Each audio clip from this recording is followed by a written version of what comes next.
The day is tomorrow. It's going to be a Monday night football match. Arsenal is going to be hosted at Bramall Lane by Sheffield, a stadium that capacitates 32,050 people. And guess what? Sheffield is really having a heck of a season. And I think, if I'm not mistaken, they are seated onto the bottom of the Premier League table. Welcome to this channel. This is the Rokani Media Football. Hope you guys are really having fun.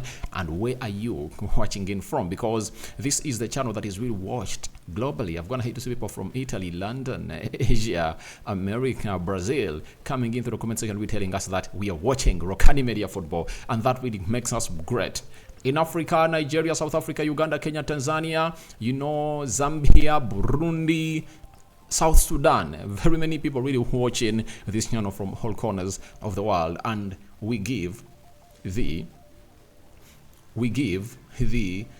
how can I term it? We give the blessings and the honor to the Lord and Allah for making us do the needful. Smash the like button close to 300 times because this video is really gonna be huge, and you're gonna be getting to know what exactly is really coming in through on the side of Arsenal and how they are gonna prepare themselves to obviously take it to the level where they really need to win. Sheffield comes into this game of football, 26 games played. They've gone ahead to win 3, they've drawn 4, and they've lost 19. That is Sheffield for you. And they're already having 13 points. They've gone ahead to concede 66 goals. That is it. They've gone ahead to concede 66 goals. Arsenal are third. They've gone ahead to play 26 games. They've won 18, drawn 18, lost 4. They've gone ahead to really score 62 goals, and they've gone ahead to concede 23. And their goal difference is 39. They're having 58 points. They are seated into the third position of the Premier League table. And Liverpool went ahead to win yesterday. They've gone ahead to stretch their lead over Arsenal. And now Liverpool is 5 points ahead of Arsenal. If Arsenal wins on Monday, the better for them. They'll get themselves going to closing back to 2 points ahead as they really play against Liverpool. But remember, Arsenal has a chance next weekend that they have to play Liverpool. Man City has to play Liverpool, and Arsenal might really use that chance to obviously go ahead and really close in. And remember, after Sheffield, Arsenal is playing Brentford, and Arsenal might have a chance to really go on top of the Premier League table if at all they win their game against Sheffield for the very first time, I think ahead of Liverpool and Man City, if at all they win against Brentford at Emirates next weekend. Because they'll be at, if they win these 2 games, Arsenal will be having 64 points. And Liverpool will be at 63. So they'll be waiting to see what result is going to come in between City and Liverpool. And I think the best result that Arsenal will need is a draw or Liverpool to beat Man City. That is it. So that is it. And it's coming in through from Rokani Media. And that's how everything really want to go. And there is something crazy I really said, and Arsenal fans said, Rokani, that's not the proper calculation for Arsenal to win the trophy. I told Arsenal fans that you would love to see this guy losing. And what's that guy? That guy is none other than Man City. Because for Liverpool, they're really having injuries, and at the time X, they'll lose. I tell you this. Liverpool, at any point, they'll come out and really lose.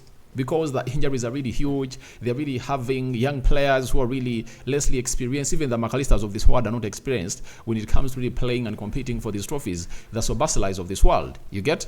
The Endos, they are just learning on the job. So, if you are Arsenal, all you would have to do is get your side ready. How do you get it ready? Let Liverpool lose. Let Man City lose to Liverpool. But even though they get a draw, that will really be working out for the club of Arsenal, because Liverpool will be at 64 points, tied with Arsenal, but Arsenal really has a better goal difference. Arsenal's gone ahead to really have a goal difference of 39 goals.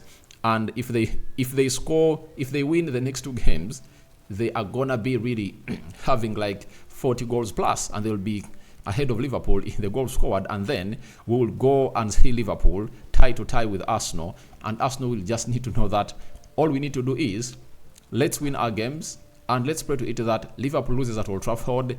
Liverpool goes away to which side? Aston Villa can really shock them, maybe Tottenham Hotspur. So that's what you really need to know into this tie. So Arsenal has gone ahead to welcome back a trio of players that have gone ahead to be injured. Gabriel Jesus is back. He really went ahead to make it the bench. when Arsenal was really playing against Newcastle, but he never came on. The manager said he was fit, and this one more week he has spent without kicking a ball. That is competitive football. He's really ready for the goal at Sheffield. And I did a particular video, very special video for that. Then I saw Zinchenko training with the side of Arsenal. Then Tomiyasu is also training with the side of Arsenal. And I promise you that I'm going to bring you what we call the match day live. Sorry, how their last preparations, you know. And I think it's going to be the next video onto this channel, how they really trained ahead of this fixture of Sheffield. So the only injured player that Arsenal is really having is who is really injured at Arsenal right now, because if Timber is back in training, but he's not going to be fit for this game of football. But next week he might be rested, and by the way, he might return when Arsenal is playing into the Champions League against FC Porto. That is on the 12th of March. So I think the only injured player that Arsenal are really having is Julian Timber. The rest of the players are really back, and they are really ready, because when you look through, Thomas Partey is back, Zinchenko is back, Tomiyasu is back, Gabriel Jesus is back, and only Julian Timber is the only unfit player at Arsenal. When I tell you that Arsenal can really compete for this trophy and take it, people say that I'm just overboard or carried away, but I'm not carried away, because I know what it means to really win the trophy. When you see a side of Arsenal, you know, fully fit as it is, just know they're really planning something tricky for their opponents. And if that squad can keep like that, you know, Arsenal can beat anyone. By the way, they can win all their games they're left with. Even they can come in at Man United and really beat us, because that squad is really rich. Because if you happen to be having Partey on the bench, Trossard on the bench, Emily Smith on the bench, Fabio on the bench, Jorginho, Edin Ketia, you know, all that quality, Julian Timber, tell me which team will survive that side of Arsenal. So I believe that Arsenal's side is really great. When we go to the side of Sheffield, 7 infirm players in. Daniel Jebson is having illness. Cameron Archer is having a calf injury. Ben Slimane is having a thigh injury. Chris Bashem is having an ankle injury. John Egari is having an ankle injury. And Max Lowy is having an ankle injury. Then Norrington Davis is having a thigh injury. And Holgate, you know, serves a suspension because he was really banned for really going in for that upper thigh tackle onto he's not Tomiyasu, is Mitoma, and then he was sent off. So we are going to see that they're really welcoming others like George Badlock, Ben Diaz, and the suspension means that Aaron Trusty is primed against to playing is pinned to future against his former employers. You know that Aaron Trusty, you know, the American international that Arsenal went ahead to sell to the side of Sheffield. And then Oliver Norwood or Lokichi, maybe risk of dropping out for Diaz to come in and really do the job. But I think this is a game where Arsenal has all what it takes to really beat the side of Sheffield. I don't see Sheffield standing the Arsenal way. And let's go into the predicted starting 11 that we believe Arteta is going to really put up. The system is obviously a 4-3-3. You know that very well. He's addicted to that, and he rarely changes it, you know. But other formations really coming through, especially when they're really defending and really doing the first 20-30 minutes of the game. Now, in goal, no doubt, it's none other than David Raya doing the job again for the side of Arsenal. And we know how good has going to hate to become these days. Has going to hate to put in a shift that everyone doesn't doubt. And Arsenal are just waiting to see to it that the summer transfer window opens and they really make this loan permanent. Fabrizio Romano told us that they've already gone ahead to agree on this and they've played their part. The contract at Arsenal that is permanent has already been signed by David Raya to prevent him from really getting other suitors, and Aaron Ramsdale will be really paving way for this guy, and he's gonna be the first choice forever. And maybe Arsenal will have to look in for a second stand-in goalkeeper who is gonna be an understudy for David Raya. But David Raya has really kept clean sheets, by the way, and is now having 8 clean sheets this season, and is one of the goalkeepers that is keeping clean sheets. Him, Ederson, and is it Pickford of Everton? They're really having 8 clean sheets. Andre Onana comes second, you know, with 7. Alisson Becker is also there in the mix. So, right back, we go to, I think it's going to be Benjamin White.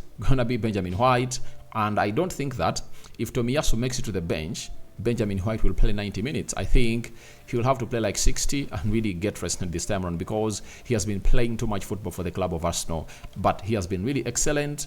And I brought you a story yesterday when he was talking about how the new additions have gone ahead to give Arsenal a very good run. It will obviously coming through and really win the trophy of the Premier League. Left back, I maintain Jakub Kiwior there. He's really doing great, and he's really closing down that side. That's why I used to eat that. Arsenal now, it's very hard to be broken from the wing play. You know, Arsenal's wings have been really exploited, especially the fullback positions. They've been exploited a lot by their opponents. But ever since Jakub Kiwior really went ahead to come in through, it has been really closed down. He has closed down Liverpool, the Gerard Boyens of this world, the Muhammad Kudises of this world, when they're playing really against when they're playing against West Ham.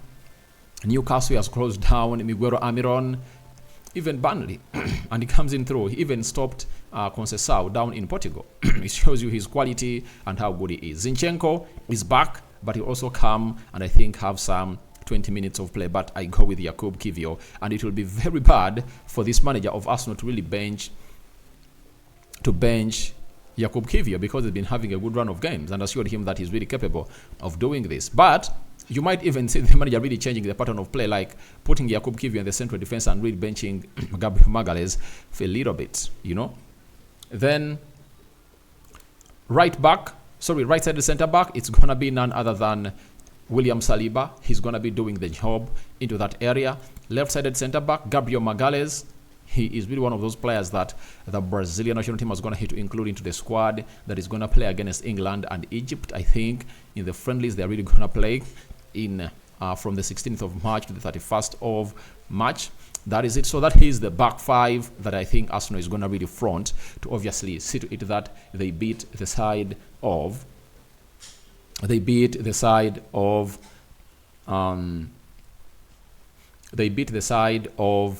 Sheffield, hands down. Then the midfield, you know, Declan Rice, I anticipate him to play as the CDM for the side of Arsenal. That is Declan Rice for you.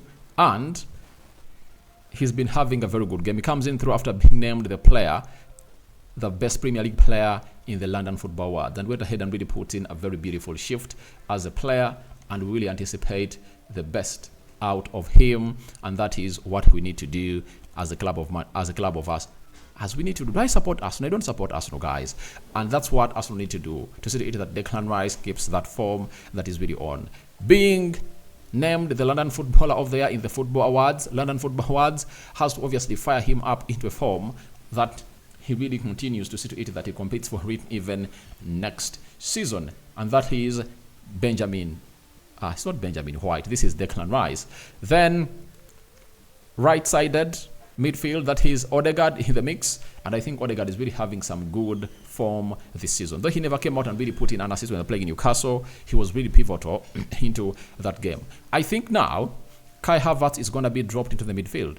He's going to be dropped back, because I think when you're playing against Sheffield, you just need one person to sit into that midfield. You don't need Jorginho and Declan Rice to do what we call a double pivot, you know. You need only Declan Rice to do the job, and you get in two attacking midfielders to obviously see to it that you kill this game off early and continue your run of really scoring very many goals. Arsenal have gone ahead to score 25 goals in their past 6 games, and I think tomorrow they might even take it to 30 in 7, and they are really having a chance to really make it how many? 21 points in 7 games, and that will be really very important and will really bring in lots and lots and lots of results for the side of Arsenal. So a lot has gone ahead to come in through and really put us to this level of really doing the needful and really taking it to where we deserve to be. But the Premier League is really on. I'm really trying to really do this video, but United is really already playing in, and we are waiting to see how this game of football really goes. And Arsenal fans are really looking at this game of football, but I also have to do this preview and I really get it done and dusted. Now, we have Bukayo Saka, right forward for the side of Arsenal. He's on fire. He's on form. He has gone ahead to score very, very many goals as Bukayo Saka. Then we go to Gabriel Martinelli. Obviously, did he really put in an assist when they're playing Newcastle? Yeah, he put in an assist for the Kai Havertz goal and went ahead to obviously put him to the levels where he deserves to be in there. And that is Martinelli for you. So leading the line, I think Gabriel Jesus is going to be welcomed back by the side of Arsenal, and a lot is really going to be really put into action for the side of Arsenal. So that is the starting 11 of Arsenal, and I think it's really going to be really making it good to really kill off this game of football. But before I really tell you exactly what my prediction is, allow me really get you into the mix of what we call the head-to-head stats. Head-to-head stats for the club of Arsenal versus Sheffield. 1.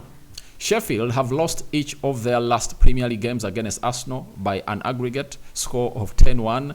They had only lost 2 of their previous 9 league games versus the Gunners before this. So they've gone ahead to really annihilate them, and Arsenal is expected to really tear them apart. At Emirates, it ended 5-0. That's when Eddie Nketiah went ahead to score a hat-trick. You remember that very well. Secondly, in all competitions, Arsenal have won 3 of their last 4 away games against Sheffield. 1 loss, as many as their previous 12 beforehand. 5 draws and 4 losses. Indeed, the Gunners could win 3 consecutive away games against the Blades for the very first time. So, thirdly, Sheffield United have lost 5-0 against Aston Villa, 5-0 against Brighton in their last 2 Premier League home games.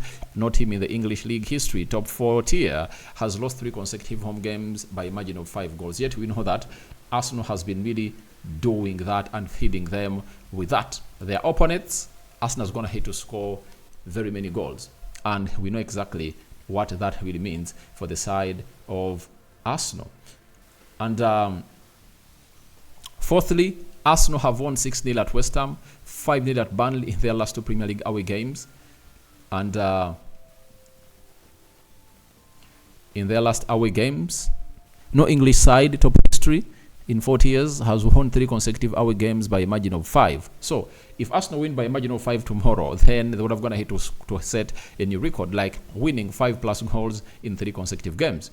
Then number 5, in their last 3 home games in all competitions, Sheffield have lost 2-5 to Brighton, 0-5 to Aston Villa, and 0-5 to Brighton. No English league side has ever conceded 5 goals in 4 consecutive home games before. So it looks like it's really going to be hard for Sheffield to really not break this record, because Arsenal is really beating them left, right, and center. So guys, thank you very much for watching through. I give Arsenal a 4-0 win against Sheffield. When you look at how Arsenal really attacked Newcastle, they came in with purpose, They were attacking with purpose, and they really did a very beautiful job and really killed off the game in just minutes. Though it took long to really see to it that Arsenal really score their first goal, but it was written all over the goal that a goal was nearly coming in through. And 4-0 for the club of Arsenal at Sheffield, and that's my prediction. Man United versus Man City, it's still 0-0, so wait and see how that pans out. Arsenal fans are really watching this one, and they need to really see to it that United does them a very huge favor into this beautiful game of football. So thank you guys for watching it through, and we are here to obviously call it off for now, and see you later. Rokani David is my name. I sign out for now. See you when you see me, and that is none other than Rokani David onto the Rokani Media Football. I'm out. So we cover you all in the precious blood of Jesus Christ, and may the living to God bless you abundantly. Rokani David remains my name. We out. The Muslims, Barakallahu fikum. Ciao, ciao.